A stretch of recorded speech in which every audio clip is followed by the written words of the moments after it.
Welcome to the dispatches from the RNL Revolution Nothing Less show. This is dispatch number 2, and I'm speaking today with Sunsara Taylor, my co-host, in Minneapolis, Minnesota, the site of the wanton lynching of George Floyd, and the site of where people have risen up to not take this anymore. And she's with our comrade Carl Dix, and so welcome to the show, guys.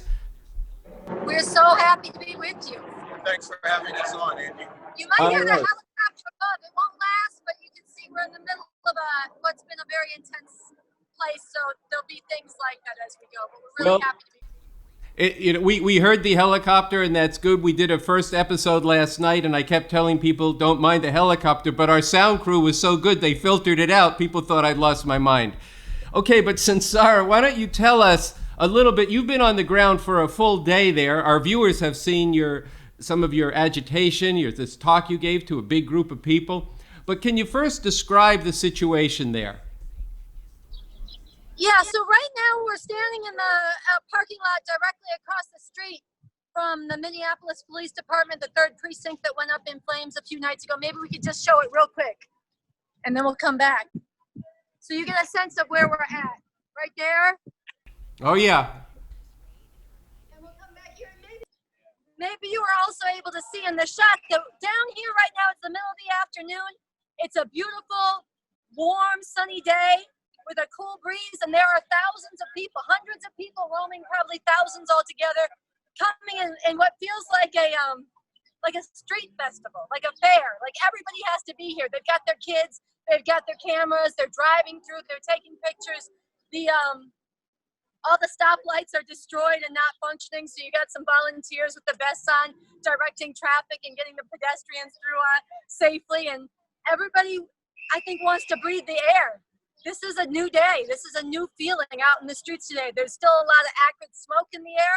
It's actually kind of toxic on one level, but it's a beautiful, uplifting spirit that everybody is tasting being out here. And it's just, people keep coming through, and and there's hope. And there's a feeling of togetherness and a feeling of that as you see, like on every wall, from the second that we got into this city, we started seeing, driving from the airport, people with signs on their cars, justice for George. All over this city, people are saying this is that lynching that we all saw, it was too much. And it is so righteous and so beautiful and so the place to be, with people who drew a line and said no more. Okay, so I know, Carl, do you want to say something? Oh, yeah. I mean, watching that video of the knee of that pig on George Floyd's neck as he said, "I can't breathe," for a lot of people, it symbolized the boot on the neck of Black people for 400 plus years. And then people standing up and saying no more in the face of that shit really reached to people's spirit. I mean, and I've been at this for a while. I remember coming home from the Army and being out in the street because the police had shot my brother-in-law, killed him, Bernard Warfield. That was like 50 years ago. So I've been at this for a while. But what I've seen in terms of people standing up here, the spirit of defiance, the way it spread all across the country and got taken up, this is something that it's been a long time since I've seen anything like this. And it really speaks to the potential for dramatic change for all of humanity. But we have a responsibility to bring something to that. The understanding and the leadership for it and the vision of the future. And that's when I'm itching to get out here and do something. All right, well, I'm not going to keep you too long, but it's important we're really working on this dispatches from the RNL show as a way to reach people and bring them a message they're not going to hear on the mainstream media or even on other progressive media. So Sunsara, we will have seen, our viewers will have seen you yesterday, your first day there, addressing a crowd and bringing them a perspective on this that they have not heard elsewhere, in terms of where the roots of this and what has to be done away with. So I think I'd like you to paint a bit more of a picture, not just of how that came about, but of how you guys are stepping into the scene and the contention. We've seen video. Look, this is not a straight line. People are having to shed ways they've been thinking about things for some time. And so we need to, I'd like to hear you guys speak about that a little bit and bring this to the RNL viewers, what it is that we're actually doing on the ground there and why it matters. I think, part of why this rebellion and uprising in Minneapolis spread so far, it's both the horror of what was done to George Floyd, which if you have a heart, that rips your heart open if you watch that video. It's the fact that is, as Carl was saying, the boot of this system on the necks of black people, millions of black people for 400 years, and people saw their fathers, their brothers, their sons, their cousins, their friends, their loved ones in George Floyd. That's why this spread, but it also spread because people here stood up. And you feel that everywhere you go. I was talking about it. You see it on the walls, you see it in the mood of the people, you see it people blowing kisses when they drive by.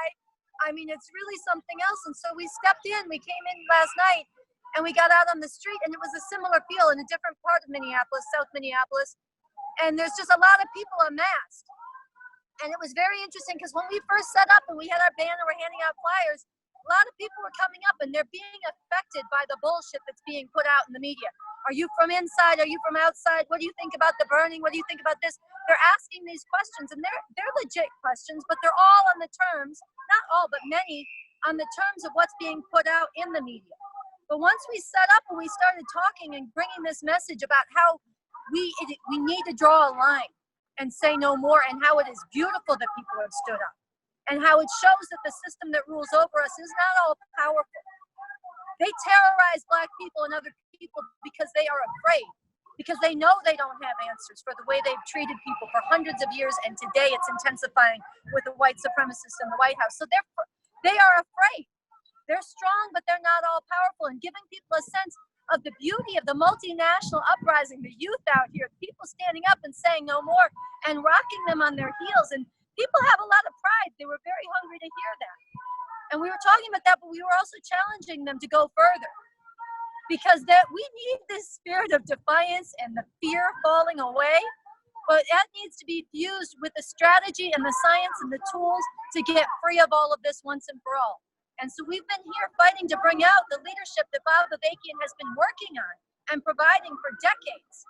That is actually, if anything is going to come out of this, that is going to lead to the end of this system that stole George Floyd's life, it's going to be people getting organized to overthrow this system. And that means taking up the science of revolution.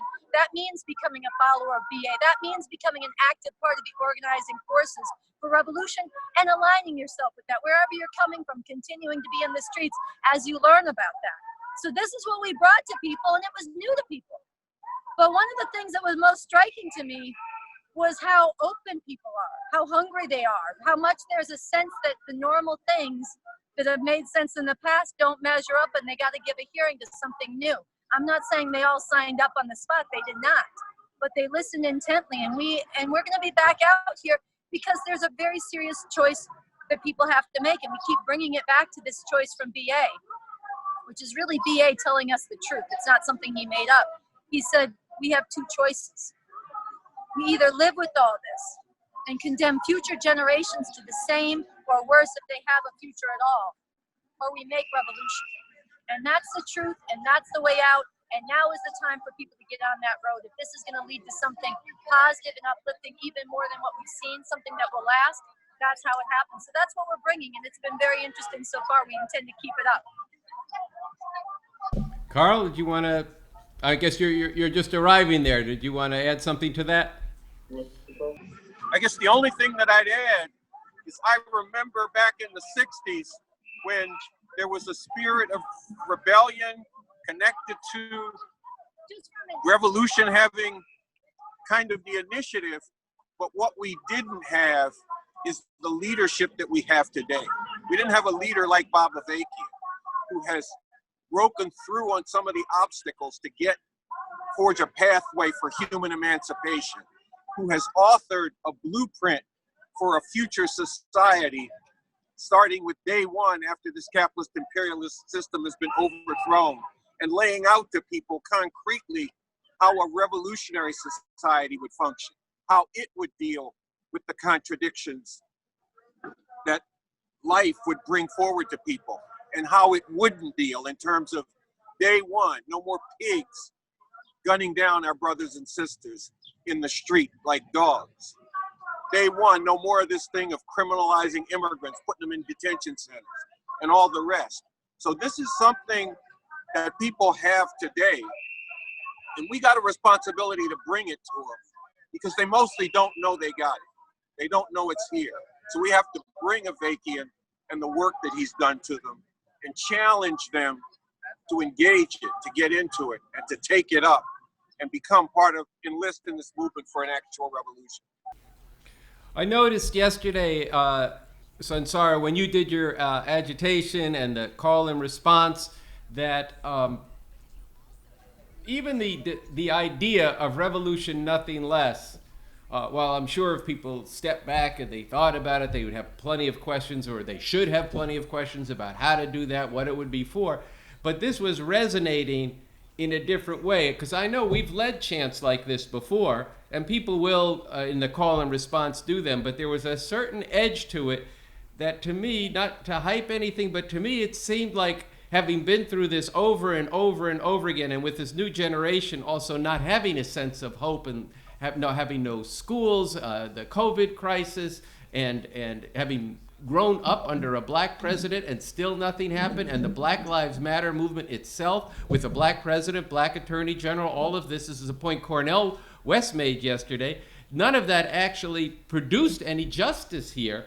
That it seems that there's an openness now, and then a struggle to be had, but a struggle to be had on a different and possibly a better basis, where the truth of all this can resonate and be struggled out in a different kind of way.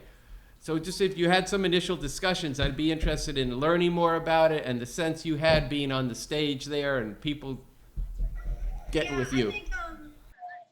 I think what you're sensing is true. It's real, and I think I'm still learning the different ways, the shape of people's thinking here. But at least a couple ways it's really impressed upon me is, one, look how long that cop sat on George Floyd's neck. How methodically. The fact that there were other cops backing him up, sitting there calmly, studiously, as people are pleading and pointing out the damage being done and saying, what about his pulse? What about this? What about that? And they just continue. Even the store owner who called the police in the first place comes out and tries to get them to stop, from what I heard. And people saw this, and it confirmed a lot of what people have known but not wanted to confront, that this is by design. This is not a bad cop. This is a bad system. So there's something very deep, even though people don't have a scientific understanding of that. There's a deep sense of that. So when BA says the role of the police is not to serve and protect the people, but to serve and protect the system that rules over the people, you have people who 1 minute before were saying we need to get police reform, who are losing their minds cheering and shouting thank you to hear that said, because it's what they saw and it's what they know, even if they don't know.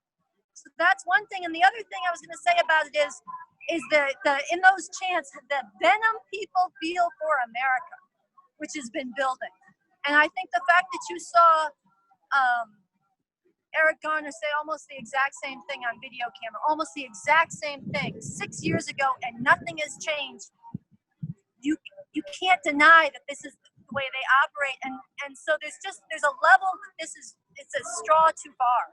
So I wanted to say those things. I think this feeling about America is very ripe right now. Whatever Donald Trump's intention, he put that question of America, will it make it great again? He put the question of America and whether it's great and its greatness objectively before the world, and the ugly reality of what America is keeps asserting itself. And so when you call that out, that also cuts really deep with people. And I can't tell you, some of it's on camera, some of it's not, but people were jumping up and down to hear that said. It's not what they were saying before we got there, but it was what they wanted to hear said and joined together en masse to say. I do want to talk before we're done about the feeling at curfew and what it was like. So before we're done, I just want to say that. Okay, well, we should get into that in a second. I think it's important, to take on board what you just put forward. In terms of there are no outsiders to the struggle of justice, for justice. You are not an outsider to the interests of humanity. One of the things, when you see the police doing what they're doing, and these National Guard and the State Patrol, and then Trump saying what he's saying and the threats that he's making, all of this is who is outside the interests of humanity and who is not. Leaving aside for a second the bogus nature of the whole thing, we were tempted to, but did not put up something about 70,000 outside agitators move from city to city. People don't want to protest in their city, so they're moving to another one because there's thousands and hundreds of thousands of people protesting. This is not outside agitators. This is the people rising up against tremendous injustice. And this is something that has to be brought home. I'm sure it's a struggle there. We're finding people on our crew have experienced a situation where people are complaining to them about the looting and this and that. And the question we ask them is, well, what did you do on Tuesday and Wednesday of last week after you saw the video? And it turns out the people raising the biggest hue and cry about all of this stuff that is not what you're there to do, but nonetheless is the people rising up. They weren't out in the streets, but this is what's outraging them. And so there's a struggle. And maybe you just say one more thing before you get to, or maybe you can weave it together with discussing the defiance of, or the response to the curfew. But what the process you're describing is integral to making revolution. It is fighting the power and struggling with people to transform their thinking to see what is the cause of the problems that we face and what is the solution. And that's what you guys are doing out there, and not just doing it for the people in Minneapolis, but through this RNL Dispatches, we're trying to bring it to the whole country, as well as through social media and the website revcom.us. So maybe you can weave that together and we can have kind of a closing remark from both of you, and then I know you are itching to get back onto the streets and... Yeah, I think I'm just trying to collect the different things I want to speak to. The people who are exercised about looting, I think you're right. Where were they on Tuesday night? Where were they before this happened? Where were they when they saw the video? Did they stop everything and say things cannot go on? And all these people want to say, oh, outside agitators, they brought in the National Guard. Last time I heard, those were national forces. They're not locals. And the pigs who killed George Floyd were local pigs. It's not inside or outside. It's not black or white. It's, are you standing with the people, or are you standing with the system that enforces this terror and oppression? And everybody is welcome.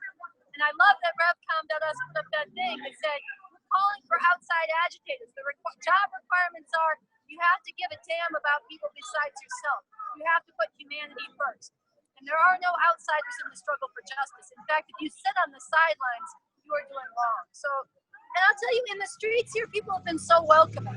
They cheered when you say you came here from around the country. They are proud of the fact that they've inspired people around the country. It's really, we're either going to accept this shit or we're going to stand up against it. I know that I will put these things together because I know that the rulers and the media mouthpieces of the bourgeois media are really working overtime to say, well, yes, it was an injustice, but this is going too far. Because they know they also have to reshape public opinion. And we cannot be passive. We have to work on that. But I'll tell you, this is what I wanted to say about curfew. When curfew came in the streets of Minneapolis last night, and we knew that the Army tanks were going to be here, the National Guard, all of this, about 1,000 people, multinational, very young, a lot of white youth, sat down in the intersection and just sat down. And they were firm in their hearts. They weren't going to move. They were just going to be there, just be present. This is illegitimate what's being done, and they were going to be together against this. And then when the tear gas came and people had to leave, I mean, we all had to leave. You're burning, you can't breathe, you can't see, all this stuff. House after house after house. People are out their windows, on their porches. Are you okay? What's going on? Cars would slow. And do you need anything? Do you need water? Do you need milk for your eyes? Do you need a ride? finally some people took us into their home. You know, it was like all over this city. And these are multinational Somali immigrants, white youth from rural Minnesota who are living in the city now, people from different nationalities and ethnic backgrounds. And they're coming together and saying, this one side's right, one side's wrong. So yeah, we have to take on the lies and the divisions being sown by the rulers and the ruling class media. But we should also take note that they feel the need to do that because they are trying to crush a unity that is actually developing. That is very important. It won't go where it needs to go without revolutionary leadership. That has to be transformed, and everybody watching should step into this revolution and become an organizer for this revolution now. We're talking to the people on the ground here, but we're talking to you too. Wherever you're watching this from, at revcom.us, at the RevComs on social media, connect with this, follow this, spread this, get organized and get trained by this to be part of the emancipators of humanity. Because this won't go forward on its own, but there's a lot that is revealed, and the realignment of different sections of people, and the isolation and illegitimacy of this system that's been exposed. There is a lot that shows the potential if this gets transformed into revolutionary understanding and revolutionary organization. You see a taste of what can be accomplished. Yeah, I think that's important. Carl, just we actually have some time limitation here, but I want you to be able to just sum this up. I'll be quick. The question ain't inside or outside, it's right or wrong. And these people getting obsessed about outsiders are actually channeling George Wallace from Alabama, Bull Connor, who sicked dogs on black children back then who were marching against segregation. Their mantra was, outside agitators are causing this because we have our Negroes in their place. And they didn't say it all that politely. So you had those local people, George Wallace and Bull Connor and all of their folk. And then you had people who came from outside of the South, a lot of young white people, but also a lot of young black people and some older ones too, who came to stand with the people who were against segregation. Right versus wrong was the question, not insiders versus outsiders. And look, when that knee was on George Floyd's neck, the question becomes, what do you do? Do you say this has got to stop and do everything you can to do that and try to figure out exactly what it's going to take? Or do you sit back and tisk the people who are actually acting to do that? I want to be with the people who came from wherever or were local, because it was 70-some cities who exploded in uprisings. I want to be with those people who stood up, working with them to figure out what it's going to take to stop this once and for all. And I do not want to be with any folk who are like, tisk. Don't do that. You're going at it wrong. I want to be with the people who are standing up. That's where everybody with a heart should want to be. And if you want to see this stop, Sunsara was laying it out. Connect with the movement for an actual revolution. Go to revcom.us. Watch the RNL Show on YouTube. Get with the Revolution Club, because it's got the leadership in Bob Avakian that can lead the way out of this mess and engage the work that he's done. Check out the Constitution that he wrote. Look at his speech on why we need an actual revolution and how we can make revolution. That is the way that we're going to end this stuff. Yeah, Carl, that really resonates with me, because I'm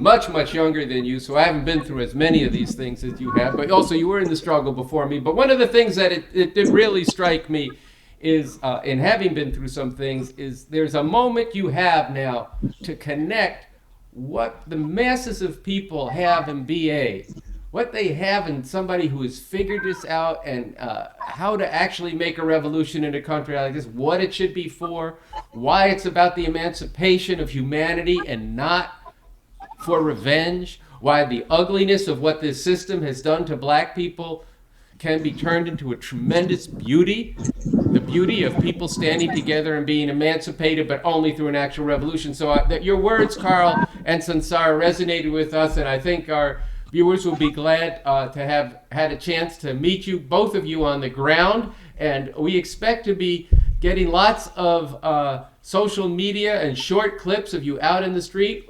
We want to hear those positive, messages that you deliver, but we also want to hear some of the debate and the dialogue with people. So look, stay safe, stay strong, bring the revolution to the people, and we will have you back on, I'm sure, almost every day this week. So thanks again, and be good. How do we get out of this mess? Revolution, nothing less! Revolution, nothing less! That's right, sisters and brothers, not a reform! Not begging on our knees! Not another investigation!